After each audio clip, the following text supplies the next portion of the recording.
Um dos papéis importantíssimos das reais associações é reforçar a cultura política nacional. Porque, infelizmente, a imprensa, enfim, alguma imprensa tem artigos muito bons e que ajudam a esse tipo de trabalho, mas talvez que a maioria das pessoas nunca ouviram falar ou nunca ouviram, de facto, uma explicação sobre comparar os regimes com reis com os regimes com o Presidente da República. Eu pedi, aliás, à juventude monárquica, os representantes que estiveram há bocado e que estão comigo, de prepararem um artigo para a revista Correio Real, comparando o nível de democracia nas repúblicas nas monarquias. E realmente há uma diferença enorme, há uma quantidade de repúblicas que são ou abertamente antidemocráticas e ditatoriais, ou oficialmente são muito democráticas, como a Venezuela, mas na verdade não são nada. Enquanto que encontrar monarquias que não sejam democráticas, hoje é bastante difícil. Talvez alguns Emiratos Árabes, e mesmo nesse caso, esses Emiratos seguem um tipo de democracia baseado na sua própria cultura. E dizem, por exemplo, vários sauditas que eu conheço, dizem, não, nós preferimos ter, ou seja, o nosso chefe de tribo a representar-me a mim no Estado, junto do governo, do que estar a pôr um papelinho numa caixa e a partir daí então é que aparece quem é o meu representante. Bom, mas obviamente isso nas sociedades ocidentais não funcionaria, de modo que o problema é conseguir que as pessoas que vão votar, que vão escolher os seus representantes, façam-no com consciência e sabendo o que é que estão a fazer. E infelizmente, com a falta do ensino, do raciocínio lógico no sistema escolar, e isso, há uma psicóloga que durante a sua vida fez milhares de testes psicotécnicos e que me contou que ela tinha descoberto que a inteligência média portuguesa é igual à média europeia, é bastante muito semelhante. Mas há uma falha muito grande que se encontra sistematicamente na população portuguesa, que é o raciocínio lógico. E o raciocínio lógico não se nasce com ele, aprende-se, e na escola não é ensinado. Na família muitas vezes também não. E na escola não é ensinado, em parte porque certas tendências políticas, que não vou aqui dizer o nome, ficam muito preocupadas se as pessoas começam a raciocinar, vão perceber que o sistema político que propõe não tem funcionamento prático, acaba sempre por dar mau resultado.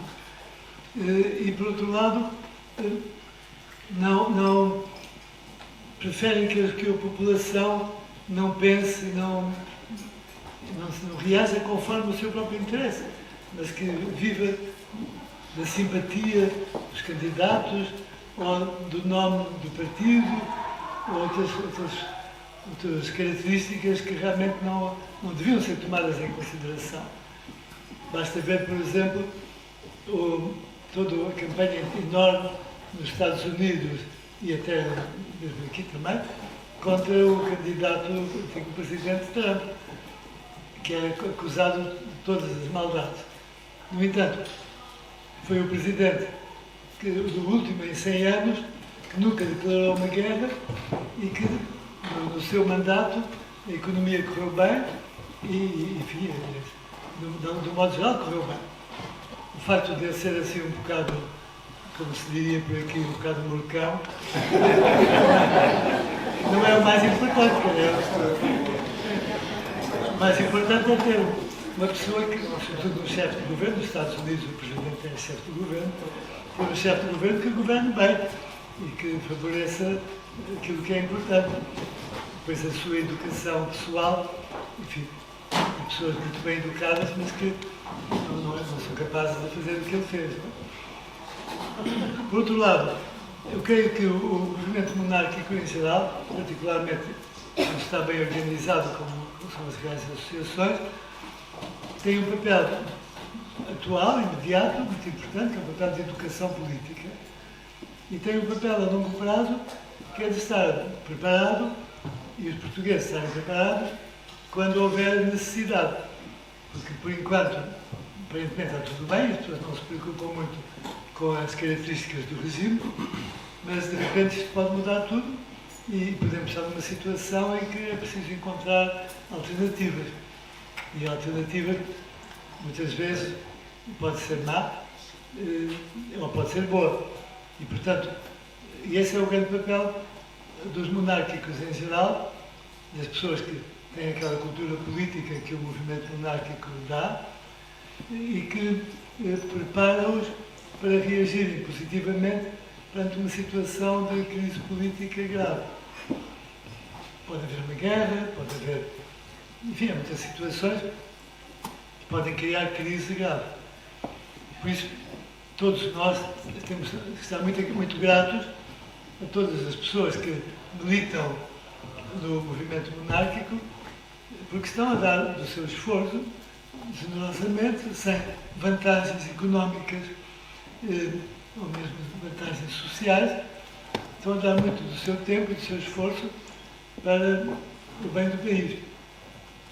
Também há outra coisa muito importante, que é os monárquicos muitas vezes também têm uma certa falta de cultura política monárquica. Daí que eu acho que é indispensável a leitura do livro do Henrique Barrilaro Ruas, que é um resumo do pensamento dele, editado pela Real de Lisboa, que se chama A Liberdade Portuguesa, ou A Liberdade dos Portugueses. É um livro absolutamente indispensável, muitíssimo interessante, mesmo para pessoas que não têm, nunca pensaram na questão monárquica, que começa por ter um resumo da história de Portugal, muito bem feito, muito acessível, e depois foi as posições que ele tomou durante a vida e que, em certa medida, foram bastante proféticas.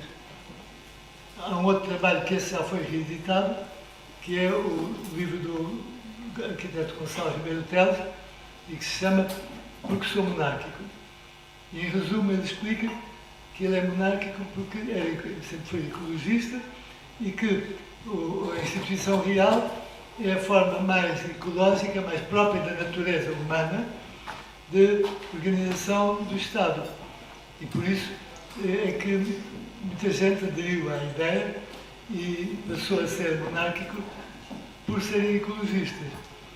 E o que é, de facto, uma maneira muito válida e muito interessante de pensamento político. De resto, no movimento há pessoas de todas as tendências políticas. Eu tenho outros que são aderentes e simpatizantes e que enfim, não são aderentes, não são associados, mas que apoiam e participam, etc. Entre os quais até pessoas que têm tendências políticas que pareceriam à primeira linha completamente diferentes e até contraditórias com a ideia monárquica, mas que participam no movimento e alguns estão até no Conselho Superior do movimento da causa real, etc.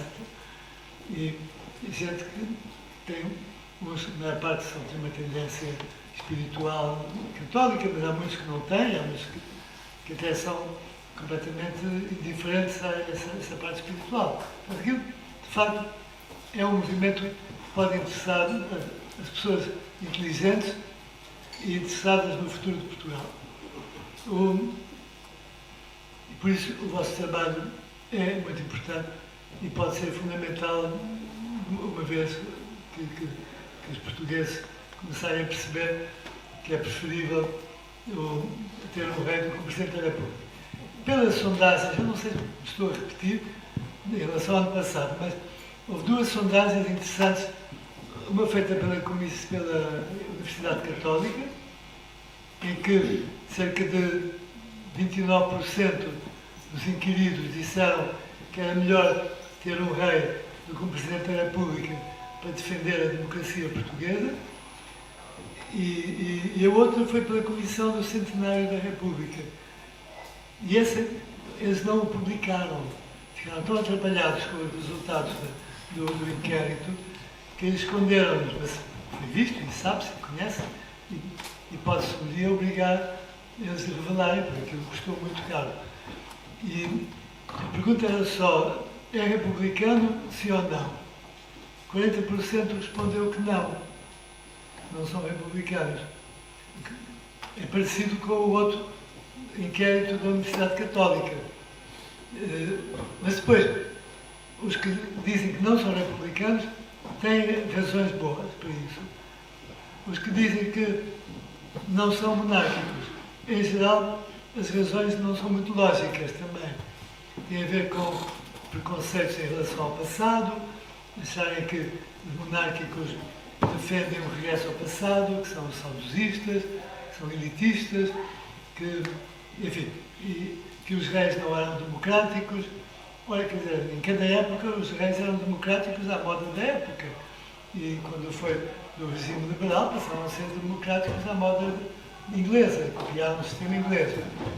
E, portanto, a República não mudou nada em relação a isso, só mudou no sentido em que passou a perseguir os adversários políticos, entrou a bater Portugal na Primeira Guerra Mundial, em que morreram milhares de militares portugueses e muitos ficaram variados para o resto da vida por causa dos gases e tal.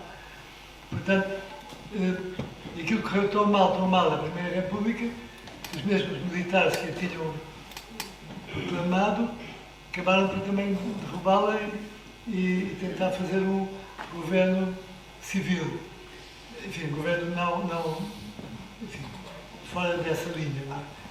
Mas também acabou por não correr bem e acabaram por convidar um famoso professor da Universidade de Coimbra para tomar conta do país e que ficou 40 anos, mas enfim, teve aspectos muito positivos e teve aspectos negativos também. Mas um dos aspectos, enfim, não vale a pena entrar por aí, toda a gente conhece essa história, sabe? Mais recente. Por outro lado, creio que a ignorância política, enfim, realmente é perigosa, tem consequências, e por isso mesmo vamos então apoiar as grandes associações, e um dos órgãos que verdadeiramente merece ser apoiado é a revista Correio Real. Então, muito bem feita, muito bem apresentada, tem a volta de, se não me engano, a volta de 4.000 pessoas que a recebem, mas tem um problema, que é, se tivesse apoio de publicidade, podia distribuir muitos exemplares gratuitamente. Só que, como alguém tem que pagar, são as grandes associações que pagam os exemplares que são distribuídos pelos seus associados. E pergunta-se, mas não seria melhor pôr à venda nos quiosques? O problema disso é que vem muitas sobras e depois é um prejuízo. E assinaturas sem ser sócio também é uma hipótese. Mas, por outro lado, o ser sócio e pagar a cota tem um agradecimento, que é o privilégio de receber a revista. E quem quiser ler a revista e não a recebe, tem sempre a hipótese de ir à internet e procurar, e bem, umas semanas depois de sair a edição original, está tudo nas páginas da internet, de modo que ninguém fica impedido de ler a revista, mesmo que seja só através da internet. Para mim e muitas pessoas é menos cómodo e perde um efeito que a revista impressa empresta-se, fica na mesa da sala, as pessoas ficam a conhecer e podem folhear, quer dizer, é mais acessível do que a revista só na internet. Por isso, também faço um apelo para quem souber de empresas, de entidades que possam pôr uma publicidade paga na revista Correio Real, que seja encorajado a fazê-lo e porque, de facto, é uma das melhores maneiras de conseguir divulgar a cultura política que aparece na revista. Mais uma vez, a minha alegria e satisfação de estar com vós todos e, em meu nome e em nome do Afonso, agradeço esta organização e este fantástico convite e agradeço também a direção do clube, que de facto tem aqui um lugar magnífico, muito simpático, muito agradável. Muito obrigado.